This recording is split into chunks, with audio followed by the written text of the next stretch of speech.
her bir insan için onun milli mensubiyeti,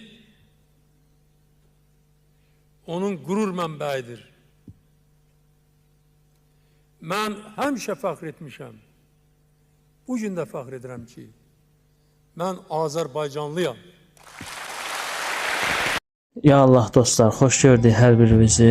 Hər il olduğu kimi bu ildə Ulu Öndər Heydər Əlizoğlu Əliyevin anım gününə əlaqədar 70 şəhid ailələrine sovqat ehsan olundu.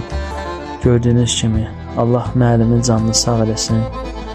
Bizim dövlət xadimimiz. Allah malına, canına, ailəsinə bərəkət versin. Hər zaman yoxsul ailələrin yanında olub, şəhid ailələrin yanında olub, qazi ailələrin yanında olub. Təkcə Xəzər rayonu deyil, başqa Bakıdan kənarda olan şəhid ailələrinin də dəstək olub.